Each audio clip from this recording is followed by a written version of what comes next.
Hər kəsə salam. Qatlamaya aid video istədiniz, mən də çəkirəm. Necədir? Məsələn, bu formada üç bucaq verilib, deyir qatdalayır. Yəni hər tərəfindən bunu bu tərəfə qatdalayır. Buradan xətt çəkir, bu üzünü alıb bu tərəfdən gəlib qatdalayır, gəlib belə düşür də. Bunu da gətirib qatdalayanda aşağı düşür. Yəni ortada bir şəkil alınır. Hər tərəfi qatdalayanda olur belə bir üç bucaq. Və bu üç bucağın kənar hissələrini kəsib və deyir ki, bu açılanda necə düşməlidir? İndi fikir verin. Bu üç bucağın oturacaq hissəsinə baxaq birinci. Baxın bu hissəsi. Deməli, bu oturacaq hissəsi belə olmalıdır. Və bu hissəsi belədirsə, gəlib bu kəsiyin biri burada olmalıdır. Həmçinin bu açılanda özünə bərabər simmetri. Burada belə bir dairə alınır və fikir versəz, bu açılır bura düşəndə, buradakı kvadrat gəlib burada belə düşür. Və bu üçüncə baxsaq, açılanda oradakı dairə gəlib bura belə düşür. Biraz səliqəli çəkim. O düzbucaqlı da gəlib bura belə düşür. İndi baxsaq bu hansı variant olar? Məsələn, burada A variantında belə bir bəzək var, o olmamalıdır. B variantına baxsaq, hamısı uyğundur. Burada dairə var, olmamalıdır, gedir. C variantına baxsaq, burada buna görə gedir. D variantına baxsaq, eyni şəkildə uyğundur. Y variantına baxsaq, buradakı düzbucaqlı yoxdur. Ona görə Y variantı gedir. Qalır D variantı.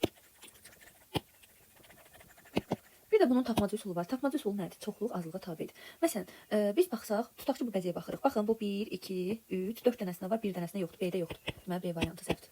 Sonra baxırıq, məsələn, başqa bir bəzəyə baxaq. Hara baxaq? Tutaq ki, bura baxırıq. Baxın, 1, 2, 3 dənəsində orada heç nə yoxdur. Amma digər 2 dənəsində var. Deməli, belə çıxır ki, Y variantı da səhvdir. Yəni, biz burada çoxluq azlığa tabe. Nəydən çoxdur, nəydən olmayandan yoxdur, ona görə işləyirik. Məsələn, buna baxın. Burada heç birində yoxdur. Amma C variantında var. Deməli, C variantı səhvdir. C variantını da silirik. Bir başqa nə isə müzakirə edək. Məsələn, bu olsun. Buna baxmışdıq. Digər variantlarda sadəcə ikisində var. Y-də yoxdur.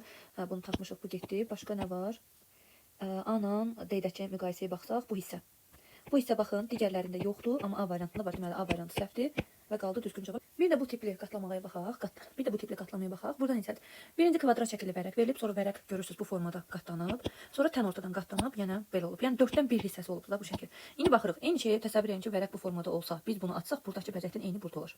Və yuxarıdakı bəzəkdən eynisi burada olur. Və bundan eynisi açılanda gəlib necə olur burada? Yəni simmetriya. Yuxarıdakı şəkillə aşağıdakı şəkilləri biz qatlasaq, üst-üstə düşməlidir. İndi eyni şəkil olduğu kimi sol tərəfə açılır. Məsələn, burada çəkirəm. Burada bəzək varsa, burada da var. Aşağıda burada varsa, burada da var bu bəzəkdə. Sonra baxırıq ki, buradakı şəkil, bunu burada belə almışıq da. Burada belə şəkil varsa, burada da elə şəkil olmalıdır. Və aşağıdakı bu şəkil burada idi, olmalıdır, burada da belə. Və eyni şey o birisi tərəfə açılanda simmetri olaraq bu şəkildə açılır. Düzdür, mən tam səliqəli çəkə bilmədim. Baxırıq, buna uyğun variant hansı cavab olur? C variantı olur.